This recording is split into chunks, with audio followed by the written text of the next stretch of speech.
yeah, maybe like, I don't know. It's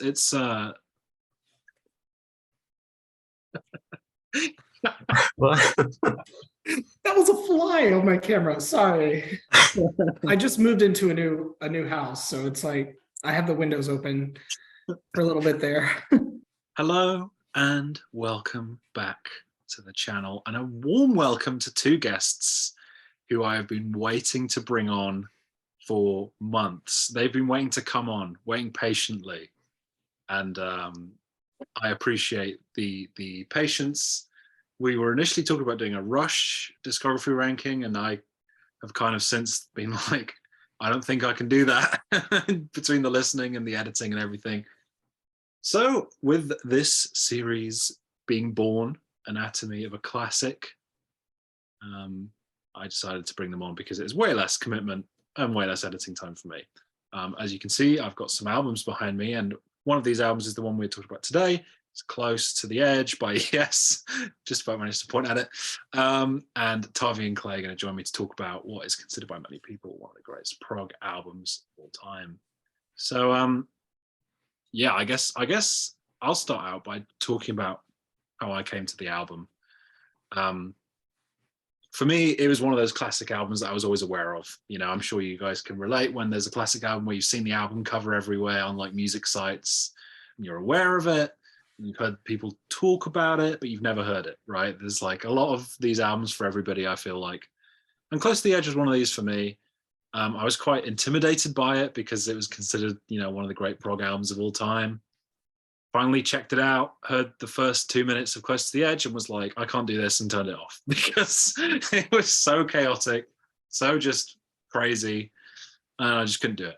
And then I came back to it probably a year or so later, probably in the last 2 years was the first time I heard it. And yeah, blew me away. Once you get past those first 2 minutes, which now I've come to love since, but it's definitely sort of getting through that of the opening track, which is definitely a song that seeps into you, which we'll get into. But yeah, I just sort of really got the album very quickly. And of course we all did. I don't know if you were involved with the 1972 deep dive, Taavi, but Clay, I know, did some listening for it as well. And I did my video for it, and it was my number 2 album of 1972. So we'll see if it's still at that point when we get there for albums of the year, but that's neither here nor there. So Close to the Edge was an album that I really came to love quite a bit. So Clay, I'm going to give the floor to you. How did you discover this album? Sure, yeah. Well, naturally, first time I heard this album was probably around 2018, so quite a long time ago, but it's not the first Yes album I've ever heard. That would be Fragile, whenever I was in high school. Actually, I remember hearing about Chris Squire's death. I believe that was in 2014, and so I picked up Fragile, and then kind of took a break from Yes for a while, and I was working at a pizza place. So I made a lot of ranch dressing inside of the refrigerator, and I decided to just go on a prog deep dive because I was really into Dream Theater at the time. And I was like, you know what? I need a little bit less metal in my life. So I was like, let's do Yes and Genesis and a bunch of all these albums from 1972, you know. We got Foxtrot and then here, there's also Thick as a Brick, and then Close to the Edge, which definitely a favorite of mine. Definitely. Yeah, I remember spending a lot of time in that little refrigerator making these tiny cups of ranch dressing and listening to prog.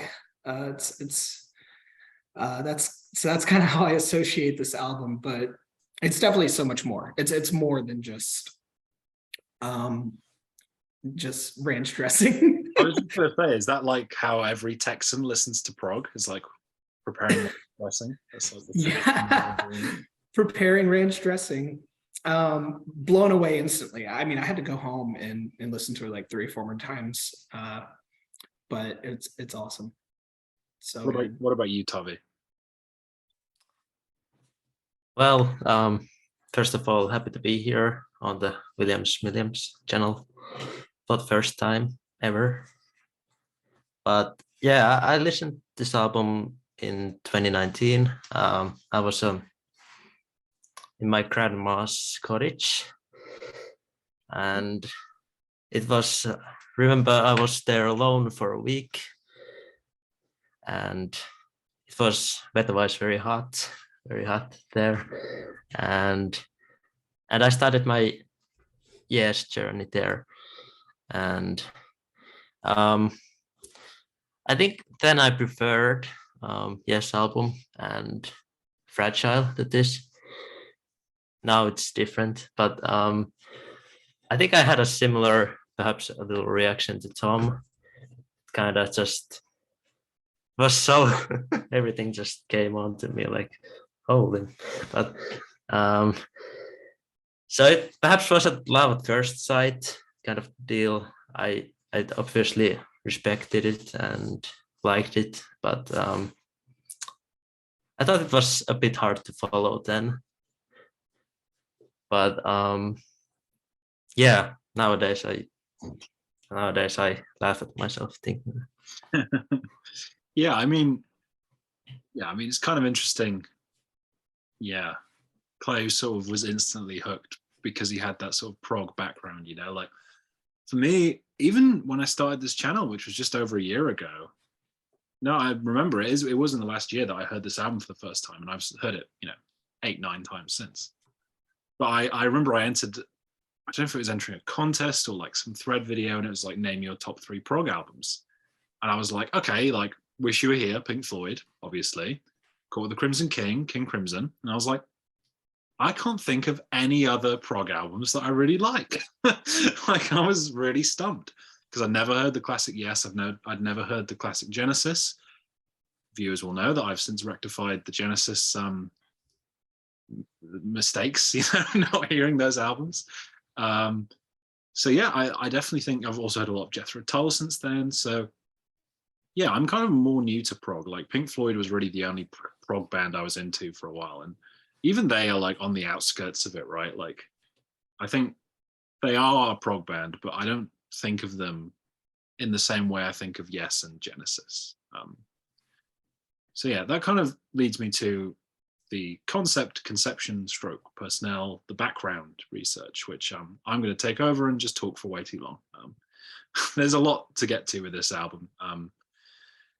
Obviously, the first thing worth mentioning is this is the classic Yes lineup, considered by many people. You got John Anderson on vocals, Steve Howe on guitar, Chris Squire on bass, Bill Bruford on drums, and the legendary Rick Wakeman on keyboards, who, I say he doesn't need much introduction, but I feel like none of that lineup need much introduction. And people who are big into their 70s music, particularly prog, will agree that this lineup is just as sort of crazy as the classic lineup of Genesis, right? Where you read that lineup and you're like, wow, all these guys were in the same band. Isn't that nuts? And I feel the same way about this, this lineup. This was their follow-up to their commercial and critical success in Fragile, which Clay, of course, mentioned, which I've actually never heard. So that's a biggie for me that I've not got to. And the process was so tough that Bill Bruford left the band after this album to join King Crimson because he just hated every second of it, which we'll get to. It's also funny that he left the band to join King Crimson, and it's like, because the music was too complex, I'm like, do you think King Crimson are like an easy band to play for? Like, that's bizarre.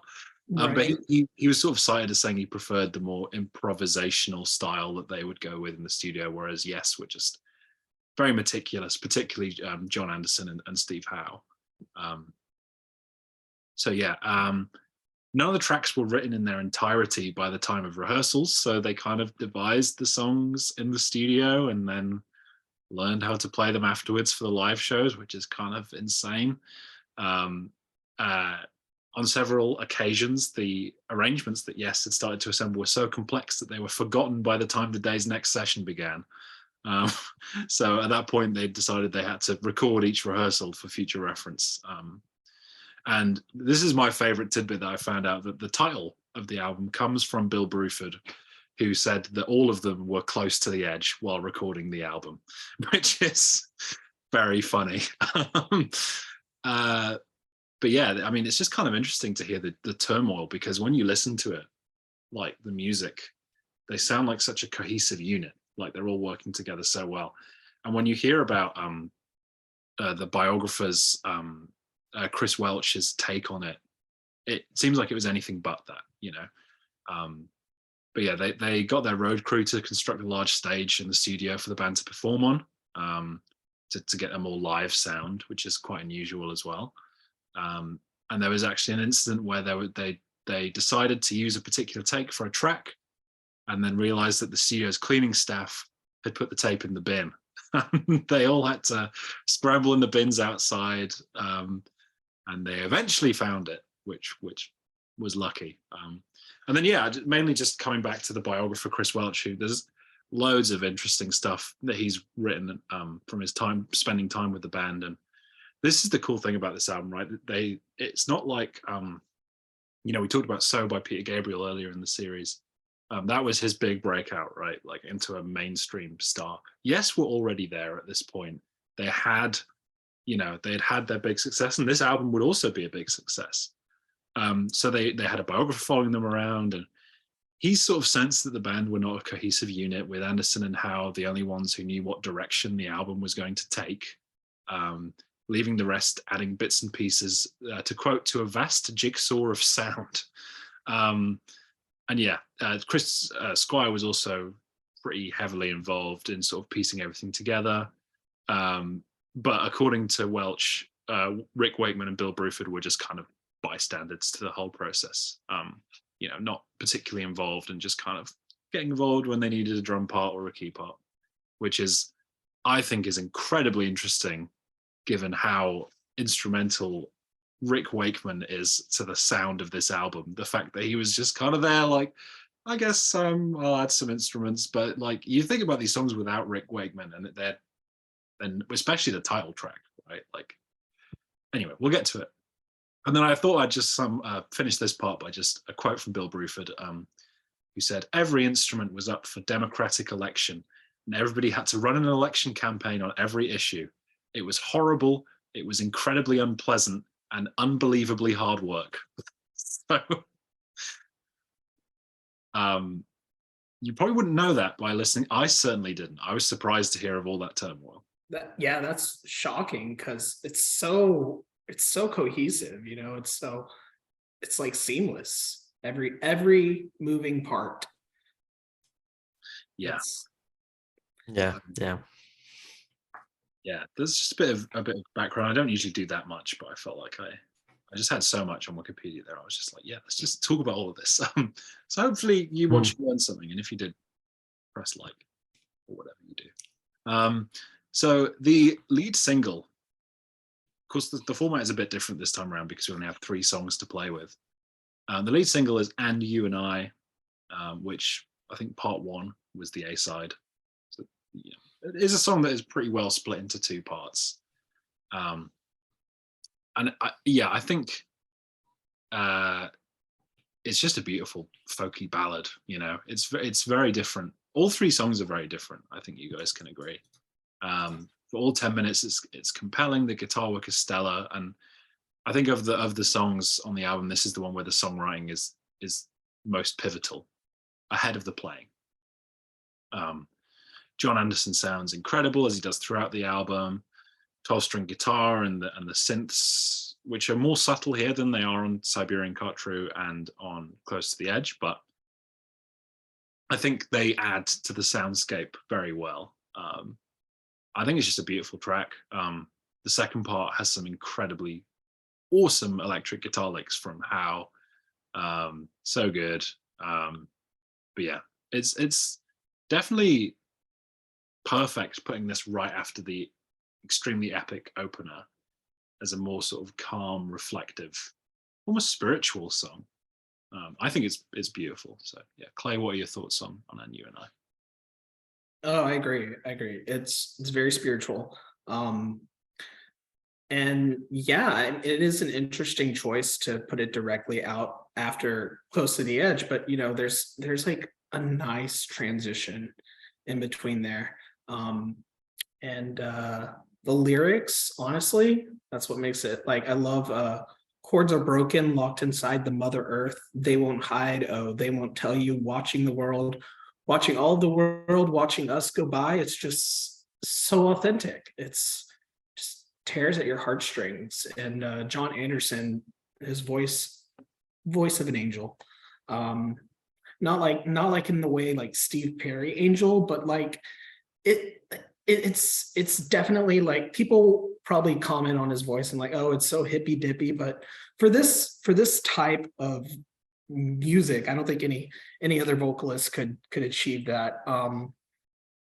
And it's like Rick Wakeman, like even on an acoustic track like this, you would think that maybe he wouldn't carry the song, but he really does. There's like spacey synths. Love the organ part at the very end.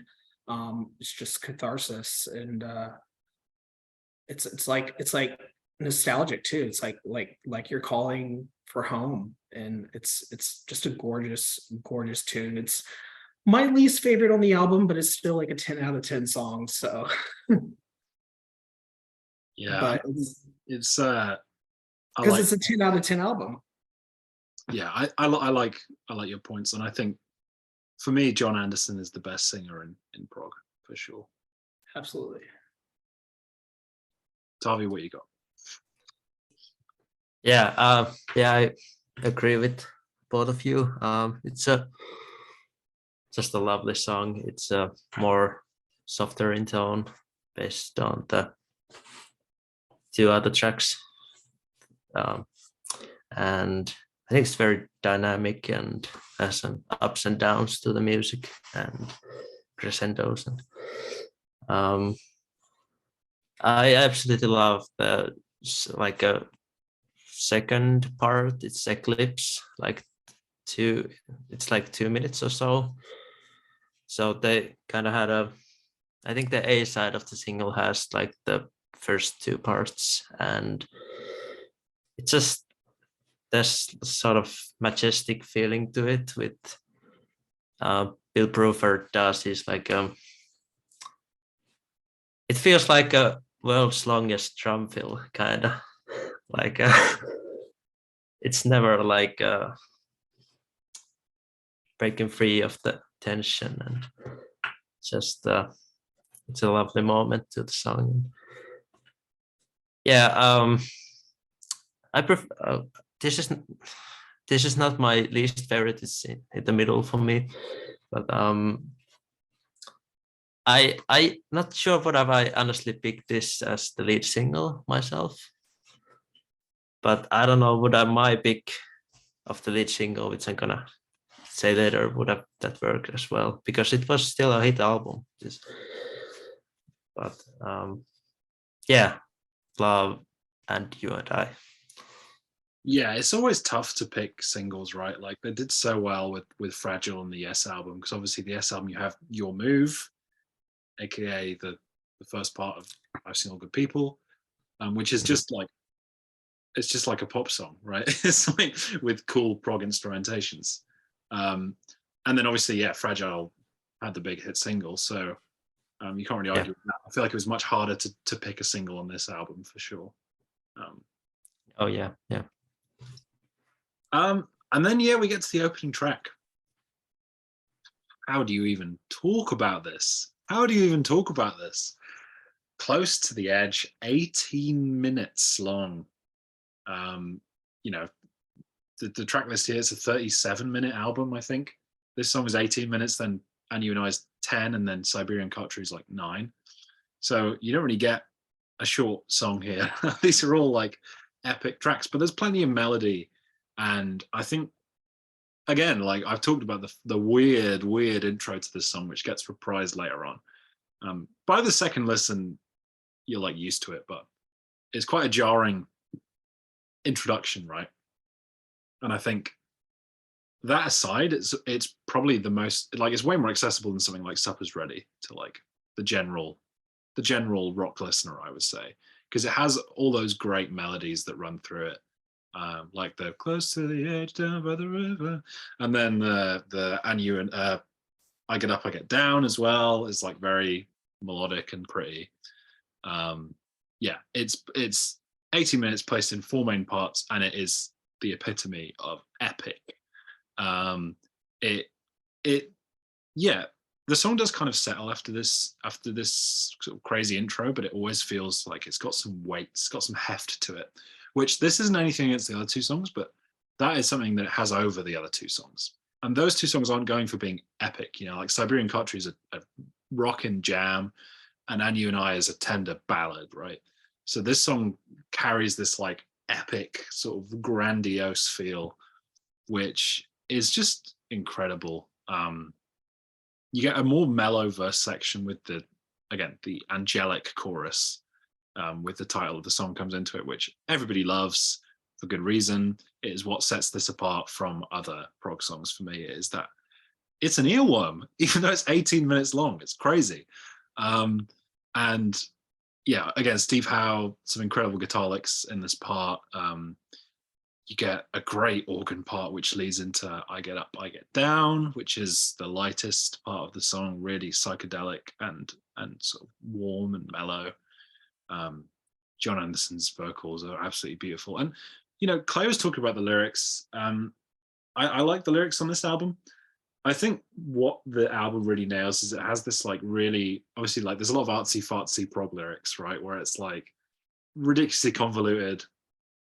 And I just love that one of the most key lyrics to this song is just, I get up, I get down. And it's like, it's so simple and it works so well. And it's just a great dichotomy that I love. So atmospheric and moving. Chris Squire and Steve Howe's backing vocals in that section really sort of lift it up to like it becomes like a spiritual experience at this point in the song for me, where so we got John Anderson's lead, you got them two backing vocals, and then this like piercing organ riff from Rick Wakeman comes in and just completely sort of takes over the whole song as John holds that note.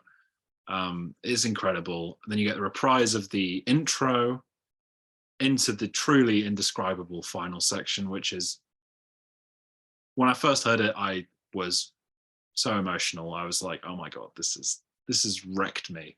Like, and even then, every time I listen to the final chorus, if you want to call it that, I get shivers down my spine. It is just unlike anything else I've heard in music. It's pure catharsis. And yeah, especially the final seasons will pass you by. I get up, I get down, and then they're repeating it again and again. It's so cool. It's one of my favorite songs ever, and I don't think that there has ever been a song this long that is this good. There just isn't for me. So yeah, that's the title track. As much as I love the other two, I think this is easily the best song on the album for me. Like, it's just incredible. I love it. So yeah. Well, I do love long, grandiose epics, but especially like, I mean, we're looking at 1972 here. And compared to, you know, Thick as a Brick, Supper's Ready, this wastes absolutely zero time. Like, it's just first 50 seconds, it's like a little bit peaceful. There's some jangly bells, and then it just crescendos, and then bam, like you're just hit with explosion of jazzy, discordant take on what sounds like classical music. Just sort of, it's very melodic, but also like freaking, it's crazy. And then Squire and Howe, just the way they play off each other. Squire especially, he's it's like, it's almost heavy metal. Like, it's so like fat and bouncy, his bass. And then John Anderson, he comes in with da da da bum, bum, bum. It's so great, ethereal, and love it. It's very melodic, intricate, detailed, and like you said, there's also a level of simplicity, especially in the I Get Up and I Get Down part, like coming right after what the Total Mass Retain section, which is like, it just takes you on a journey. Like you truly are getting up and then getting down again. But it's awesome. It's awesome. Tugs at your heartstrings, the final part. And yeah, I mean, the backing vocals just as important as Anderson, who's on lead. And I already mentioned how unique of a voice he is, especially in this genre. It's like somebody melting your heart with acid. It's great. It's very beautiful. And like there's no technical circle jerking here. Everything just sounds seamless and it flows like together so perfectly. I think, for a while I was like, maybe Supper's Ready is a little bit better, but I gotta give it to Close to the Edge, because like, come on, 10 out of 10 song. But man, this is a year for big sprawling prog epics, definitely, and this takes the cake. Nice. I also love it. Love the song Close to the Edge. Very epic. I think every part connects to the next pretty much perfectly, and the song is absolutely crazy. As Clay said, it starts with like birds and wind chimes or whatever, and then it just absolutely goes ballistic. Then it's like a musical war happening in my headphones or speakers. But while it has those crazy parts that can scare first-time listeners, the song is surprisingly melodic. And sometimes I start to like sing the "I get up, I get down" part, or down at the edge, close by a river. What is the and yeah, and then like I get up, I get down. That part is so heartwarming and just gives it a nice variety to the song. And the last part, Seasons of Man, has one of my favorite organ solos ever. Honestly, it's just so cool. And yeah, Rick Wakeman, I think he's a brilliant. And I personally prefer Supper's Ready a bit. In some ways, I think this maybe flows sometimes a bit better than Supper's Ready. But I think the last half of Supper's Ready is one of my like. I don't think I've heard better, honestly. Like Apocalypse of 9/8 is so brilliant, and the Jerusalem at the end too. But yeah, this is probably my second favorite big epic rock epic of all time. Just absolutely essential listening. But we have to warn, I guess. Just listen to the whole song. Don't get scared at the beginning. Yeah. I mean, I think everybody should hear that song at least once, even if you don't want to listen to the album, which I would recommend. Because we all love it, obviously. But well, I will say, if you want to get scared, listen to Topographic Ocean. That's a scary. That is true. That's a discussion for another day. And then we have the closing track, Siberian Cartru. I think I'm pronouncing that right. Always been my least favorite, but least favorite on an album like this isn't the same as least favorite on a lot of the albums we've talked about. There's only 3 songs and they're all great. And to be honest, at just 9 minutes, it's just not long enough. Kidding, obviously. There's I think the main issue this song comes into is that my favorite part of the song is the opening riff, where it is just the guitar, where it just, I know the riff comes back in later, but when it is just isolated, it sounds incredible. Like that riff is nuts. It's so good. But yeah, I mean, the rest of the song is also great. I love the even Siberia hook. Really cool. Again, like there's loads of melodies in this album. I think that's what sets them apart from their progressive rock contemporaries is the hooks, right? Like John Anderson, big Beatles fan, big Birds fan, covered them both earlier in their career. So, I think that shines through. I think, someone like Robert Fripp, love King Crimson, right? But I don't think Robert Fripp was totally enamored with the pop of the 60s, right? Like that was not his scene. He was definitely like more into this jazz and stuff, which, you know, that has its place obviously, but for my taste personally, the reason why maybe Yes are my favorite classic prog band, I don't know, maybe they are, I need to listen to more of their stuff, but the reason why they shine out so much is that influence from 60s pop, which really shines through in a great way, especially on this song. And yeah, it's just kind of like an awesome like hard rock song almost. Yeah, something of the three has to be my least favorite, and it's this one, but it's still great. So yeah, that's where I know it's not Clay's least favorite. So Yeah, definitely not my least favorite. But I think I'm going to switch it to my second favorite because I was re-listening yesterday and Close to the Edge. Oof.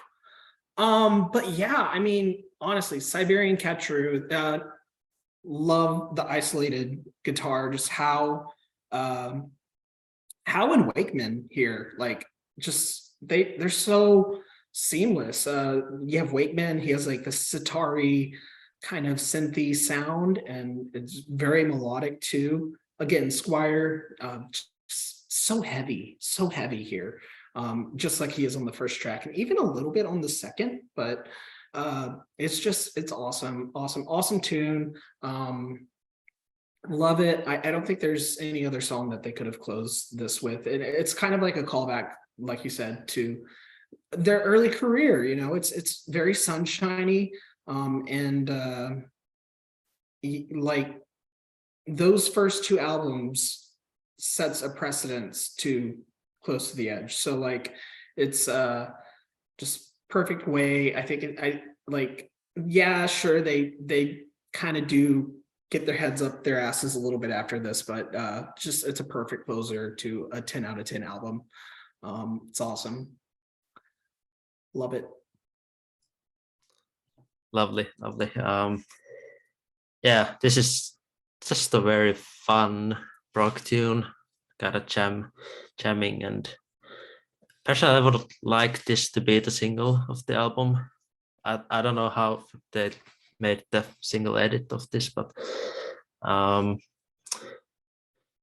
it's shortest on the album, but yeah, still closer to 9 minutes. Some absolute wide playing here. Everyone are on the top of their game, but I guess when I think of like Bill Bruford, for example, I think in Close to the Edge, the title track is like, I don't even sometimes understand what he's really doing there. And it's a very busy player, obviously. I don't think he understood what he was doing either by the sounds. That is true.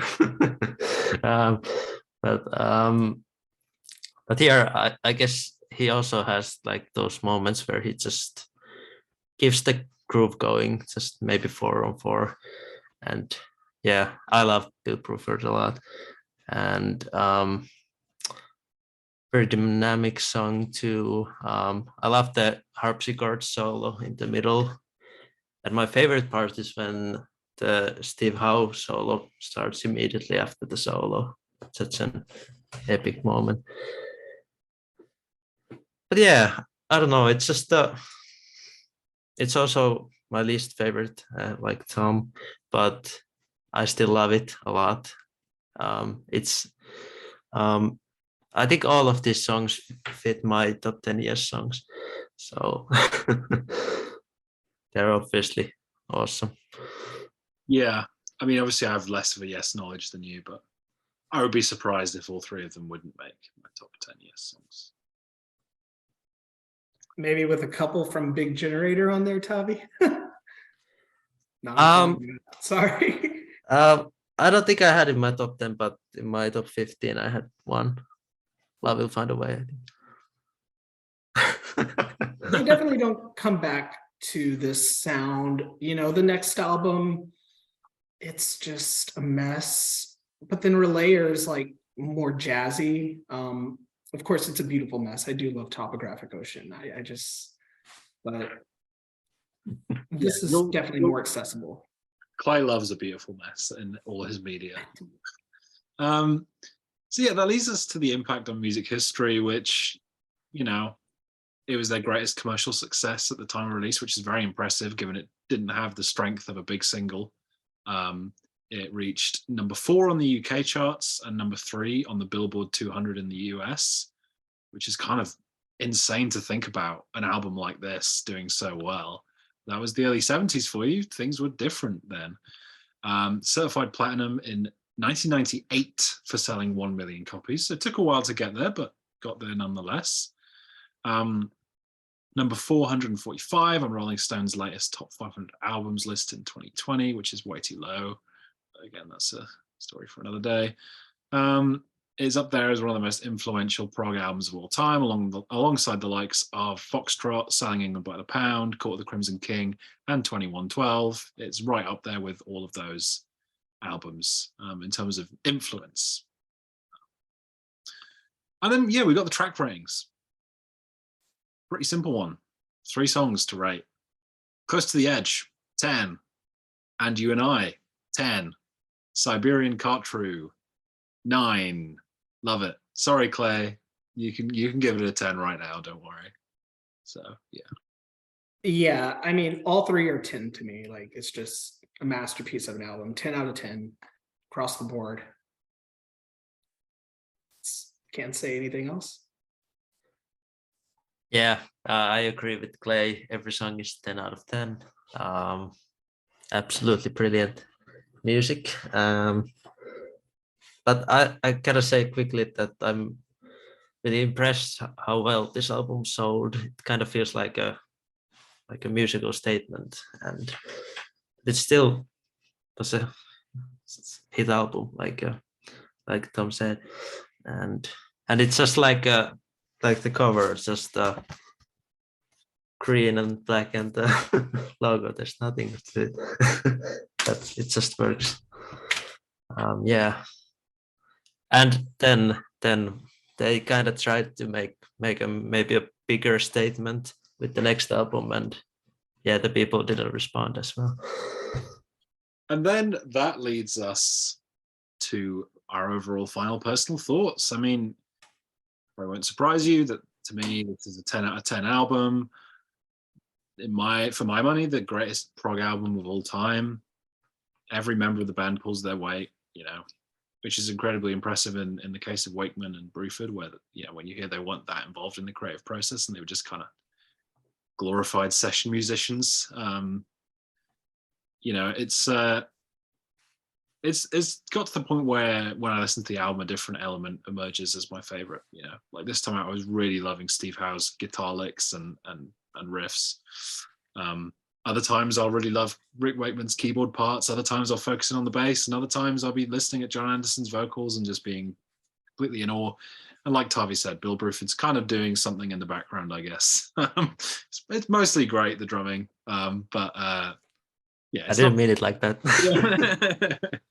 No, I don't mean it like that either. You know, he's doing his thing. He's keeping up the backboard, and there are, like Taavi was talking about, a really cool sort of moments of, yeah, almost like he's playing a different song, but it works incredibly well, like with that really slow drum fill you were talking about. So yeah, 10 out of 10, essential listening. Close to the Edge. It was my number 31 or 30 album of all time when I did my list, something like that. And it is very new to me as well, so it could easily rise up with time. I've heard it like 8 times in full now. Like it's my go-to album to listen to when I'm on a long train journey or a car journey, because 37 minutes total, you know, long songs. You just kind of, it's a good one for that kind of setting. It goes by quickly too. Very quickly. Yeah, quintessential Yes lineup here, and album. It's awesome. I mean, you could make an argument for maybe Fragile or Drama, which is also another 10 out of 10 for me, but I don't know. It's hard to, I mean, 1972, they have their contemporaries, but they truly shine as the leaders of progressive rock. And you know, there probably wouldn't even be a 2112 without this. So So, and Yeah. definitely best album of 72, indeed. Love it. That's a very good point, actually, that, 2112 is considered one of the most influential prog albums. And like you said, definitely massively influenced by this album, which is pretty cool as well. Yeah. Hell yeah. Yeah. It's 10 out of 10 album. My the top 10 album for me. Love it a lot. It's my second favorite prog album after The Lamb. And like I don't know. I think one thing I forgot to mention is Chris Squire, which is my favorite bassist of all time. I absolutely love him and all his bass lines, and his bass sound and tones are just perfect on his. He plays Rickenbacker bass, and obviously he was an influence to Geddy Lee, who I also love. And love Yes. This is my favorite Yes album, and I think Going for the One might be my second, which has my favorite Yes song there, Awaken, which I absolutely love too. And love it a lot. And go listen to this album now, immediately, after the show, obviously. Wow. I think I'm back to the show again. Yeah. Well, you probably got this far now. You've either been convinced or you're sick of us talking about the album. So we'll wrap it up there. Thank you for watching episode 4 of Anatomy of a Classic. Only 2 episodes have come out at the time of us recording this, but you will have seen, hopefully, Hounds of Love by Kate Bush. Plenty of episodes to come in this series. Next episode is going to be After the Gold Rush by Neil Young. I'll be joined by Rich Strickler, who I've had on the channel before, good friend in the VC, and a few others planned ahead. I'm going to have an episode on Curtis by Curtis Mayfield, one of my favorite albums of all time. An episode on Hunky Dory by David Bowie. Loads of fun stuff to look forward to. William Schmilliams, of course, the Album of the Year and Song of the Year series will continue. So discography rankings will also be coming. Blur with Ryan, Tom Petty with Sam. Taavi will be back to talk about the discography of Steely Dan, which will be fun. And I'll have Clay on for a discography at some point. We're going to have to figure out one that isn't like 20 albums long, but we'll do it. And thank you very much for watching. Thank you to you lovely gentlemen for joining me. Thank you, Tom. Thank you. Hopefully, And Clay. hopefully we will catch you soon.